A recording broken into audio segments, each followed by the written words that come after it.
can't see it now, but there's actually, or maybe you can see it, there's a little paw sticking out from underneath the blanket. Cute!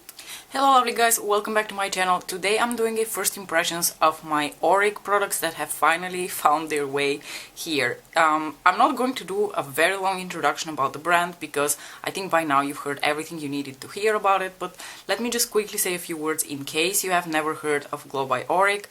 Glow by Auric is a brand that was started by Samantha Ravendell, who is a YouTube beauty influencer. She is one of the OGs, one would consider, because she's been around for a really long time. I personally have followed Sam since her Battle-Lash days, back when she was together with Jay Kisa and Angela. And if I'm being honest, while I did enjoy the other girls, particularly Angela, I have always been the biggest fan of Sam. So when she started her, when the Battle-Lash group kind of like went their own ways and she started her own channel, I was more than happy to follow her because while our tastes in makeup have not always aligned, I mostly watch Sam not so much for makeup recommendations, although I have bought quite a few products under her influence, but more so because of her personality. She has this like very sarcastic, dry, self-deprecating, sardonic type of humor, which really speaks to me. I understand it, it makes me laugh. So I have been following her up to this day, and I was very excited when she said that she was going to be releasing her own brand. I don't usually fall for influencer brands. She's probably the first one that I've really been excited about, and I have really thought, oh, I'm definitely going to get a few of the products that she's releasing, because I knew that based on her style and how picky she is about what she likes, she's going to come out with something really, really good. Now, the first two types of products that she came out with are her Glow Lust, which is this product over here. Glow Lust is basically a liquid luminizer, so you can put it under foundation, you can use it as a highlighter on your cheekbones, you can pretty much do whatever you want with it, but what I consider it to be is especially in her case, it seems to be a luminizer, like a skincare luminizer type of product with a bit of coverage. And other brands have done similar products. I think it's no secret that she seems to have taken quite a bit of inspiration from Charlotte Tilbury's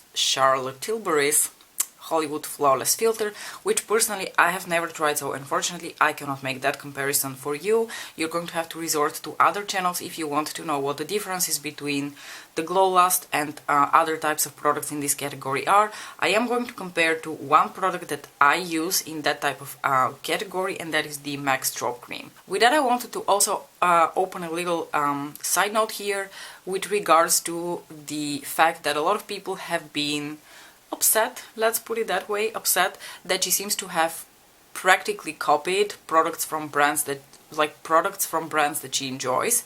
For instance, like I said, the Glow Lust seems to be directly inspired by products like the Charlotte Tilbury, oh, I'm never going to be able to say that, the Hollywood Flawless Filter. The Hollywood Flawless Filter certainly isn't the first or the only product in that type of category on the market, and Sam has been cruelty-free for quite a few years now, and she's been very clear about wanting to bring back products that either have been discontinued or are being sold by brands that are not cruelty-free. And I'm not sure, correct me if I'm wrong, but I think Charlotte Tilbury isn't cruelty-free, which is one of the reasons she was like, well, fuck it, then I'm going to make something that I enjoy, I'm going to make it better, and it's going to be cruelty-free. Same goes for the other type of product that she released, which are her Smoke Reflex. I'm just going to quickly show you one of them just so we can talk about the general product. So these are her Glow Lust, which are basically a cream pot underneath. So you have the cream eyeshadow here in a little pot, and then over top of that you have a topper type of powder eyeshadow, which is supposed to be glittery. And this product has clearly been inspired by a Tom Ford product in the same category, which almost looks exactly the same. Now, I think the presentation of the product is quite logical, so I wouldn't have expected her to come up with something completely different, because this just fucking makes sense. So this was all to say that personally I'm not bothered that she has taken inspiration or that she has duped similar products on the market, because honestly to me a dupe implies that something is the same, and these probably are not the same. Before we start with the Glow Lust though, I wanted to share my customer service experience, you guys. So I ordered my products about a few minutes after the brand was launched and it went online, and based on the amount that I paid for shipping, which to the Netherlands was $15, I thought, oh, this is going to be here within a few days, because I've paid, for instance, for Ana Luisa orders €9, sorry, for shipping, like express shipping with DHL, so I thought, oh, for $15 this must come immediately. Then the day after I received the tracking indicated that it's going to be delivered by DHL, so I was like, oh yay, this is going to probably go really well. Then a few days later I looked at the tracking and it indicated that it has already cleared customs in the Netherlands and it's already in the Netherlands, so I was like, fuck yeah, this is going to arrive within a day or two. We're talking about the scope of a week. And then, I think I got a bit too cocky in my expectations. 1 week passed by, another week passed by, my tracking did not move, and then about at the 3.5 week mark, I thought, I'm going to approach Auric because I'm getting a little bit concerned. And my concerns were further exacerbated by the fact that at the same time I was in contact with Pat McGrath's customer service because I had ordered a lip gloss at the end of December during one of her sales. And that gloss basically had not moved in terms of tracking since January the 12th. Pat McGrath customer service eventually figured out what's going on. They were like, sorry, we're going to refund you because it seems like the package was lost. So I was like, you guys, I can only take one lost package at a time, so please tell me this is not lost, because it certainly seemed like it, you know, it had, like, the tracking hadn't moved for a month. I had a great customer service experience with Auric because they replied immediately. They were very kind, very understanding, and they said they were immediately going to fill in a request to their fulfillment center to find out where exactly the package is. Then a few days passed by, I didn't hear anything from them, and I was like, guys, do you have some updates for me? And they were like, so sorry, it's taking so long, but we have put in the request, we haven't heard anything back. And that was the last I heard from them when 2 days ago I received a notification from DHL that I was going to receive a package the day after, and to my utter joy and excitement, it turned out to be my Auric order. So that finally showed up. I contacted customer service again to thank them for, you know, looking into it, but luckily in the meantime I had received the package, and they replied. They were really sweet again. So I had a great customer service experience, and honestly, shit happens. I understand that, especially with a new brand, especially with international shipping right now. So I don't hold that against them. The only thing as a customer that you really want is to feel like your concerns are being met with understanding and that action is being taken, and I felt like that was the case. Sam is someone who really cares about decreasing the amount of waste that we produce, and I wanted to show you the package in which my products arrived. This is the size of the package in which my products arrived, okay? We're talking about this hefty little bottle and 2 of these. So this one and 2 of these fitting in this package, okay? I think from any other brand I would have received a package at least 2 times bigger to fit the products that came into my package. So with that, dear Lord, I think we have rambled more than enough. Let's just start applying the Glow Last. So the Glow Last comes in this absolutely beautiful packaging. Something that I am not surprised happened is that all of the components that house the product in Sam's brand are very well thought out of. There's a lot of attention to detail. Everything is really beautiful and really luxurious. Another note that I wanted to throw in, yes, her products are luxurious. She's never made it a secret that she likes luxury and high-end products, so I personally was not the least surprised when she said she was releasing more high-end type products. Let me show you the product. So this is the Glow Last. Mine comes in the shade Selenite, which was described as a light yellow leaning, warm leaning undertone, which I think would fit me. And this is a very hefty bottle, you guys. It's a frosted glass bottle, which very much reminds me of my Pat McGrath foundation.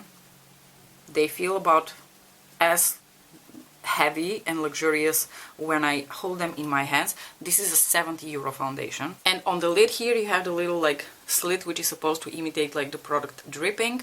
And I have heard from people that it's quite difficult to remove the cap, which is the case. It comes with a pump, hallelujah. And now I'm going to just quickly swatch this for you. And I'm going to pump out.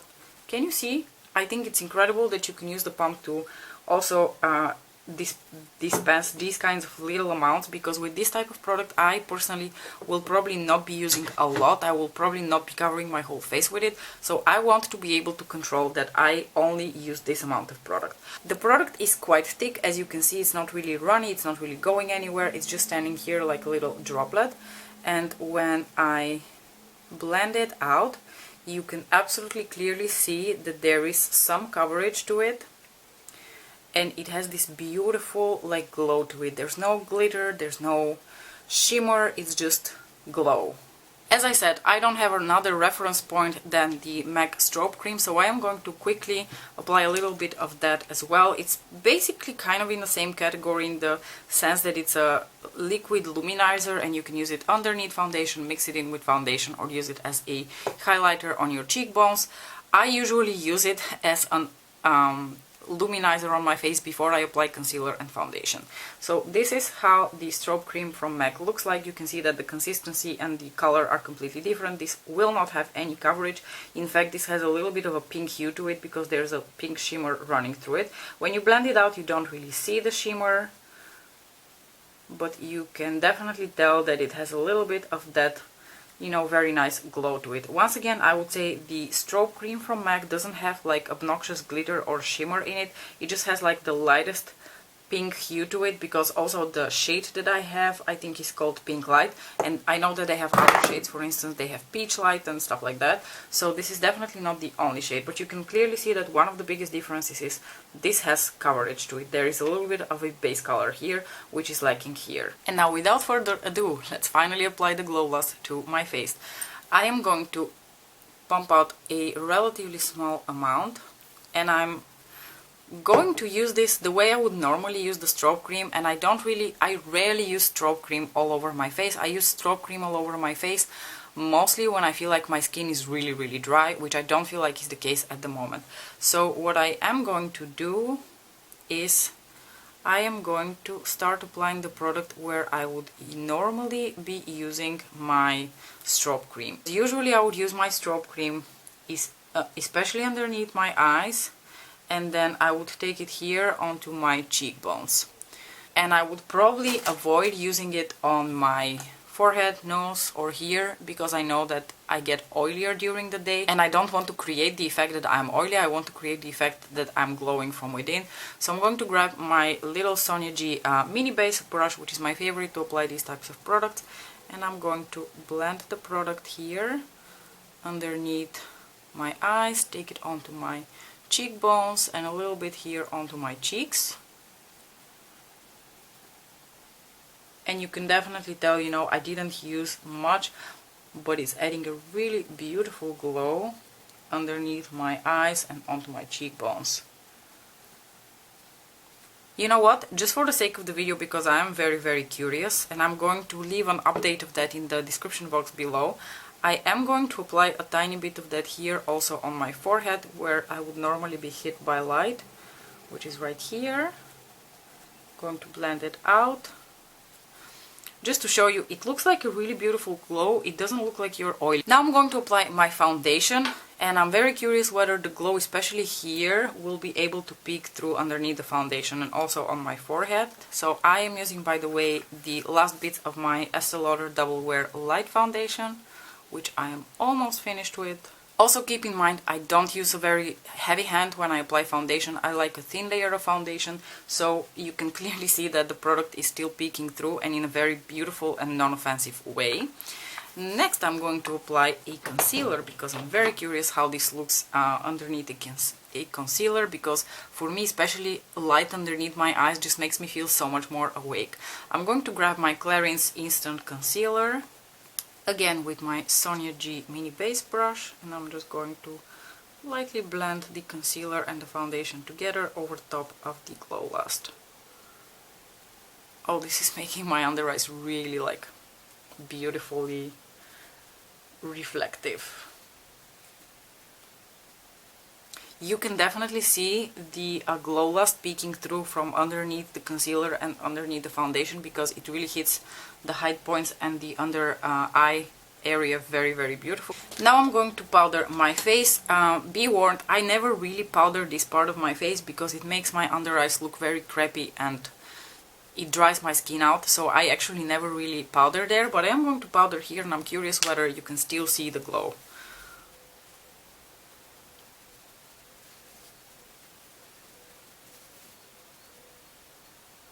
It definitely tones it down a notch, but I think that that glowing from within kind of effect still remains even underneath the powder. You know guys, I'm just going to do this like a get ready with me style video, so I'm going to continue chatting with you on a different topic. I am very excited because I bought myself a new bike.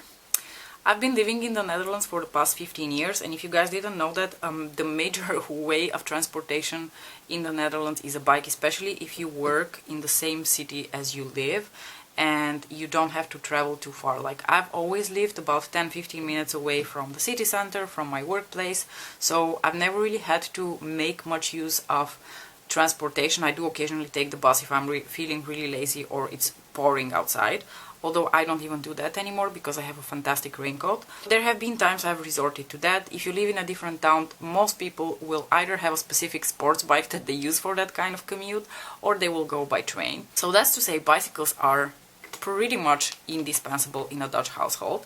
We have several. I'm going to use my Secure Liquid Blush.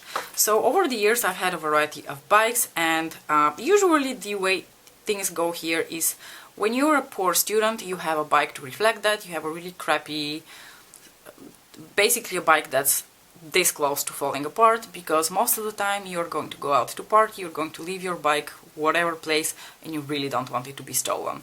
So most students here ride bicycles that are like a train wreck. They're like one step away from falling apart.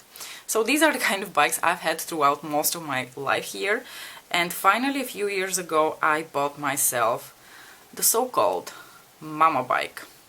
That was an expensive bike. I bought it secondhand from one of my colleagues who was getting rid of hers, and it's from a really good brand. It's a bike that's quite expensive, but this is the first like really like good bike that I ever bought, and the first one with actual like front brakes, because all of my bikes before that just had the back pedal brake. So it was a bit of getting used to for me, and it was just like a very different experience to be riding a bike that is like so like sturdy and it's not falling apart, and it's just, you can feel the quality in that bike. Now I used that bike a little bit, but I have to say I never really grew into biking with Nicola. I did use the bike a lot when I used like the front seat. Like here you can have children up to 15 kilos I think on a front seat, and once they are bigger than that they go onto like a special back seat. They usually can go on the bike as early as like 9 or 10 months, and most kids really enjoy that. We are going to apply a little bit of the Glow Last as a highlighter. It's not something I usually do, but I am going to try it out for you because I'm also very curious myself whether this is something I would enjoy. Once again, I'm going to take the tiniest bit. I'm going to take my mini base brush from Sonia, but now I'm going to dip straight into the product, and I'm just going to apply it here onto the highest points of my face, just to see whether this is enough of a highlighter for me. It's a very beautiful like glow from within, but I do like my highlighters to just be it's growing on me, it's growing on me. Might actually occasionally use this as an actual highlighter, because you can clearly see that it highlights the cheekbones beautifully without adding glitter, texture or anything like that. Gorgeous. I am going to start applying my eyeshadow now. So on that note, I quickly want to talk about the Smoke Reflex. So the Smoke Reflex come in this beautiful packaging over here, very similar to the Glow Last. The colors that I ordered are Ego and Defiance. And Ego is the more gray shade. The packaging is beautiful, it's very hefty. The part of the packaging which houses the cream eyeshadow is like a frosted heavy-duty glass component. And just as a reference, because I don't really have the Tom Ford eye duos, I have one thing that would be considered a little bit similar from a luxurious brand, is for instance my Hourglass, what are these called again? Scattered Light Glitter eyeshadows. Now in comparison, this is a plastic packaging. This costs 30 euros a piece. This is $36 or something like that, I want to say. This is not even in the same category in terms of packaging as the Auric product. The Auric product is hefty, it's luxurious, it's just ultra high-end. This is the kind of product where you're like, well, I hope what's inside is good because the outside feels pretty cheap. Now, like I said, the product comes with a lower part, which is the cream eyeshadow, and then over top of that you have the more glittery part of the eyeshadow. You get the beautiful, like, relieved, I don't know how to say it, but like it has like a texture to it, the Auric logo on it, which is, I think, really, really beautiful. And this is the topper shade for the Defiance Eye Duo. And the lower part, like I said, is the pot eyeshadow, and that comes with like a little plastic protector. I've heard from Sam that you don't have to keep the plastic protector, but I'm really anal about things like this, and I like to keep my products as safe as possible, especially if they're cream products, so I am going to keep the little plastic protector over the top. So this is how the shadow in Defiance looks like. This is the cream eyeshadow, and I touched them already yesterday. They feel like whipped heavy cream. They have like a very whipped and moussey texture to them. They're very beautiful and very like creamy. I don't know whether you can see. Can you see how I'm like moving it? It's definitely not a very hard product. So let me quickly swatch the shade Defiance for you. It's the bronzy brown. I think it is absolutely beautiful. That is also the shade that we're going to be using today. So this is the topper shade. Now the topper shade definitely doesn't feel, in terms of texture, like a Pat McGrath eyeshadow. It feels more like, it feels maybe a little bit more like lavendering, but less flaky. And this is how it looks like swatched on its own next to the pot eyeshadow, the cream eyeshadow. It has a very beautiful, like, wet kind of effect to it. It's very, very pretty. I personally really like it. I think it's going to look beautiful on the eye. Let's just quickly dab a little bit of that over top of the brown just to see how that looks like. And you can see that it adds a very beautiful glitter wet effect to the Defiance cream eyeshadow. Now, since I don't want to forget it and I want to do it immediately, I want to swatch this eyeshadow from Pat McGrath. Now you can clearly tell the two products don't seem to have the same texture at all. I, of course, much prefer the texture from Pat McGrath, but of course Pat McGrath has her own thing going on. But the shade that the topper from Auric reminds me of is this one, which is from, like I said, the iconic Illumination quote. Did I say that? In case I didn't, that's what I meant. So let's swatch them side by side. So this is the shade from Pat McGrath. While I think the shade from Auric is really beautiful, they are, first of all, different in tone. This has a bit more of like a light gold champagne tone, while this is more of like a neutral gold. But I think also like the shimmer and the texture of the shade from Pat McGrath are just overall more sophisticated.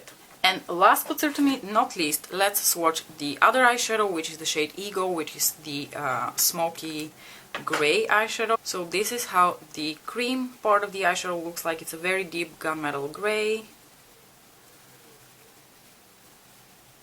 Here is a swatch for that.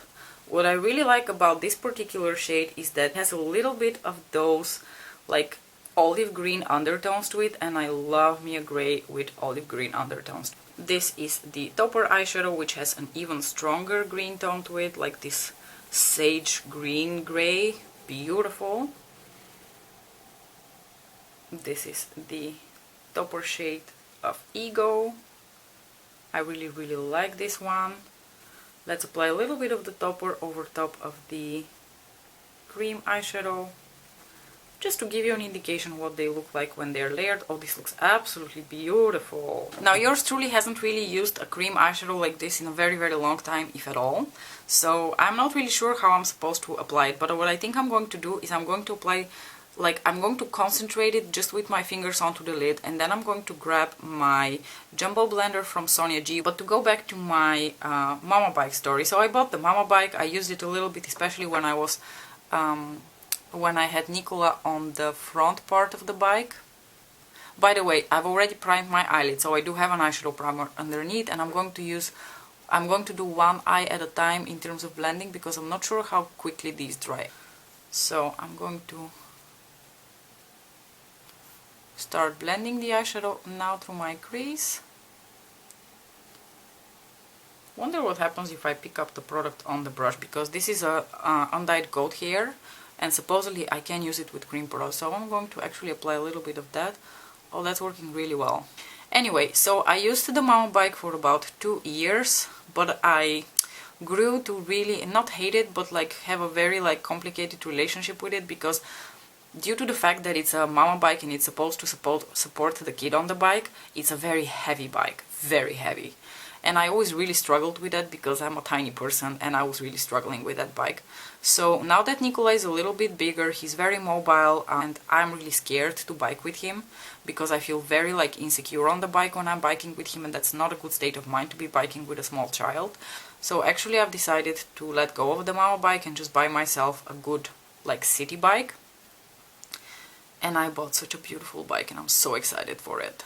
I already sold the Mama bike and I can't wait for the new bike to arrive. I'm definitely going to do like a little Instagram story on it when it arrives, but it's like this beautiful bluish green teal color, and it's from the same brand that I have the Mama bike actually. It's a very well-known like Dutch brand for bikes, and I cannot wait to get it, and I'm hoping that it's a really good and comfortable bike. But I wanted to make a point of that from the beginning, that in the 15 years that I've been here, this is the first time that I buy myself an expensive new bike.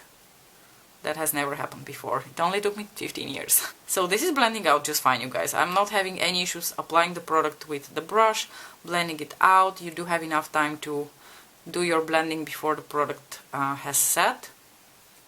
Like even the cream product has like a very beautiful shine to it. I think I like this even on its own. I didn't expect to like the cream eyeshadow on its own. I thought it would be too boring for me. But honestly, it has like a little bit of dimension to it, so I feel like even on its own it looks really pretty. And now on to the exciting part. I'm going to take the little topper shade over here, just use it on my finger. You guys know I like to use my fingers to apply products like this, and I'm going to apply that pretty much all over like the inner part of the lid.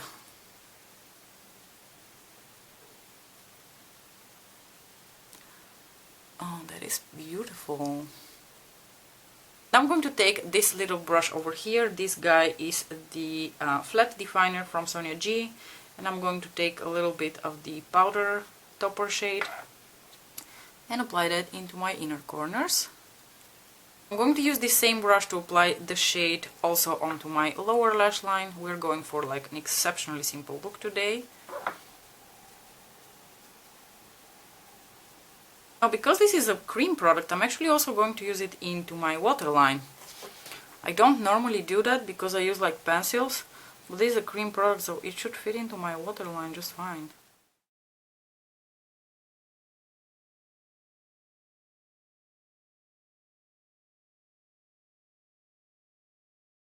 So guys, this is the completed look, final verdict. Not gonna lie, I actually really enjoy both products that I applied on my face.